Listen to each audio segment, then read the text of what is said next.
بھیجا گیا تھا گناہوں سے روکنے کے لیے، کنتم تأمرون بالمعروف وتنہون عن المنکر وتؤمنون باللہ۔ تمہیں اسی وجہ سے دنیا کے اندر بھیجا گیا ہے، تمہیں نکالا گیا ہے تاکہ تم لوگوں کو بھلائی کا حکم دو اور برائیوں سے روکو۔ آج بھلائی کا حکم نہیں دے رہا ہے، برائیوں سے روک نہیں رہا، بلکہ برائی کر رہا اور برائی کا حکم دے رہا ہے۔ آج دیکھ رہے ہیں نا، گنگا الٹی بہ رہی ہے، خود غلط کام کر رہا اور دوسرے کو بھی اپنے طرف بلا رہا ہے، اپنے پاس بلا کر کے خود غلط کام کروا رہا ہے۔ میرے بھائی کو آپ نے کبھی سوچا یہ وجہ کیا ہے، ریزن کیا ہے، کارن کیا ہے؟ اللہ کے رسول صلی اللہ علیہ وسلم فرماتے ہیں الا ان فی الجسد مضغہ اذا صلحت صلح سائر الجسد۔ جب انسان کے شریر میں، انسان کے باڈی میں، انسان کے جسم میں ایک ایسا ٹکڑا ہوتا ہے، اگر وہ ٹکڑا ٹھیک ہو جائے تو پورا شریر ٹھیک ہو جاتا ہے، اور اگر وہ ٹکڑا خراب ہو جائے تو پورا ٹکڑا، پورا باڈی، پورا جسم، پورا شریر خراب ہو جاتا ہے۔ اگر وہ خراب تو سب کچھ خراب۔ وہ کون سا ٹکڑا ہے؟ وہ دل ہے۔ آج دل ہی اپنے پاس نہیں ہے، پتہ نہیں کہ کتنے لوگوں نے اپنا دل دے دیا ہوا ہے۔ ہاں آج دیکھتے نا، نیو سال کے موقع پہ دل بنا کر کے ہیپی نیو ایئر لکھتے ہیں۔ ابھی ویلنٹائن 14 فروری کا وہ دن گزرا، ہاں دل بنا کر کے بھیج رہا ہے۔ دل کے اوپر کنٹرول نہیں، دل دوسرے کو دے رہا ہے۔ دل کے اوپر کوئی اور قابض ہے، کسی اور نے قبضہ کیا ہوا ہے۔ وہ اٹھائے تو اٹھے، وہ جگائے تو جگے، وہ بلائے تو جائے، وہ سلائے تو سوئے، وہ SMS کرے تو ریپلائی کرے۔ میرے بھائی آج ہمارا دل ہمارے کنٹرول میں ہے۔ صلی اللہ علیہ وسلم نے کبھی آپ نے فرمایا تھا ان العبد اذا اخطا خطیئۃ نکتت فی قلبہ نکتۃ سوداء۔ جب کوئی بندہ یا کوئی بندی اگر غلط کام کرتا ہے، کوئی گناہ کرتا ہے، کوئی پاپ کرتا ہے، تو پاپ کرنے کی وجہ سے اس کے دل میں ایک کالا دھبا لگ جاتا ہے۔ پاپ کیا تو کالا دھبا لگ گیا،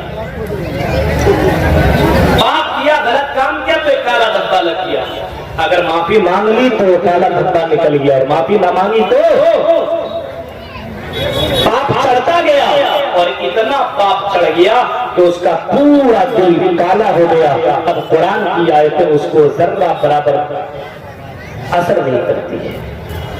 قرآن کی آیتیں سنتا تو ضرور ہے، لیکن میرے بھائی کو جیسا ہے ویسا ہی رہتا ہے، کوئی فرق نہیں پڑتا ہے۔ قرآن پڑھتے جاؤ، جلسے پہ جلسے کرتے جاؤ، تقریر پہ تقریر کرتے جاؤ، اور صاحب ہم تو صرف انجوائے کرنے کے لیے آتے ہیں، اور ہم نمبر دینے کے لیے آتے ہیں کہ کون سے مولوی نے اور کون سے خطیب نے اچھی تقریر کی ہے۔ ہم تو نمبر دینے کے لیے آتے ہیں، ہم تو سدھر نہیں سکتے ہیں، بس زندگی ایک بار ملی ہے، بار بار نہیں مل سکتی ہے۔ ہم تو اس دنیا کے اندر انجوائے کرنے کے لیے آئے ہیں، ہم انجوائے کریں۔ میرے بھائی کو ذرا سوچئے، گناہ کرنے کے بعد اگر گناہ پہ گناہ کر رہے ہو تو پورا دل کالا، اور اسی کو قرآن نے اس انداز پہ نوٹ کیا ہے، اور اس انداز سے قرآن کہتا ہے کلا بل ران علی قلوبہم ما کانوا یکسبون۔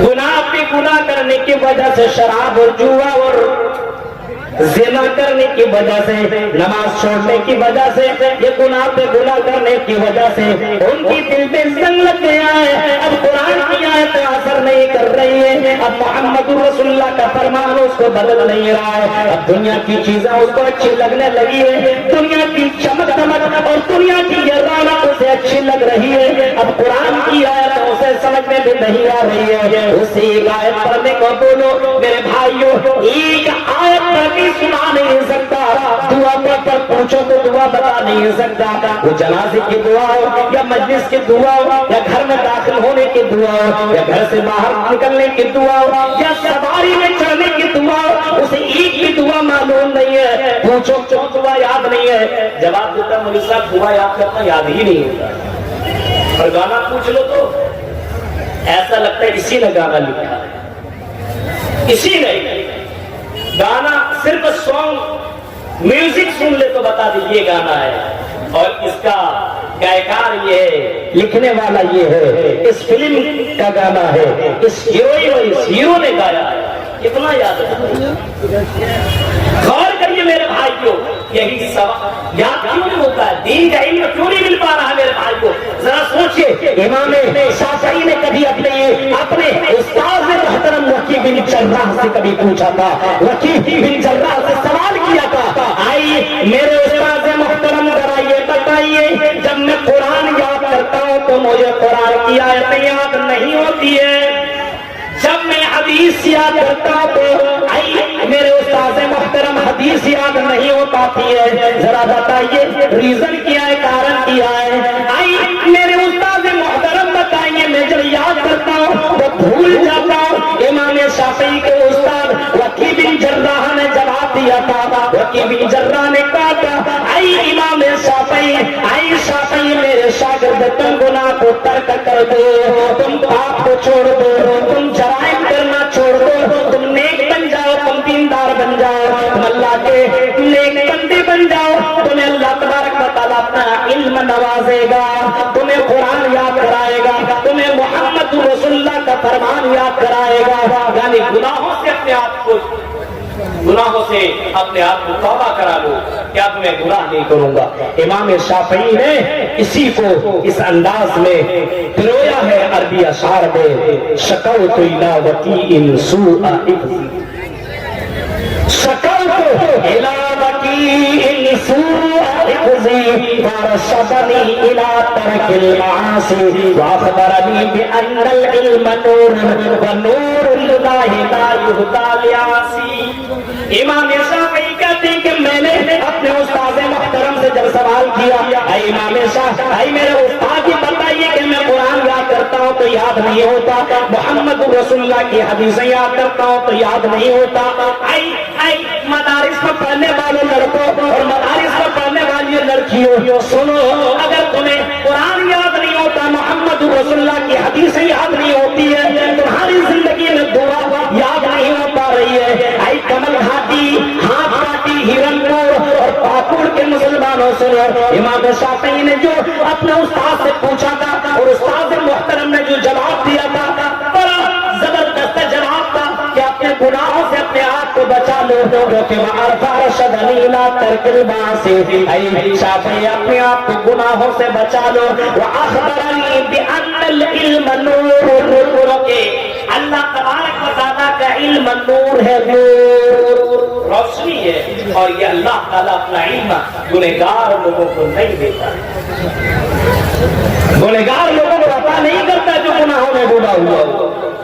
آج صبح سے لے کر کے شام تک گناہ ہی گناہ، اور تقریر پوری سن لینے کے بعد صبح میں پوچھو، ارے مولانا ابوالکلام نے کس ٹاپک کے اوپر تقریر کی، پتا نہیں، ہمارے شیخ الحدیث عبد الرحمن فیضی نے کس موضوع کے اوپر تقریر کی، پتا نہیں، ہم تو تقریر کے اوپر کم دھیان دے رہے تھے، ہماری نظر کہیں اور تھی۔ میرے بھائیوں ذرا سوچ سکتے ہو، سمجھ سکتے ہیں آج ہمارا معاشرہ کہاں سے کہاں چلا گیا۔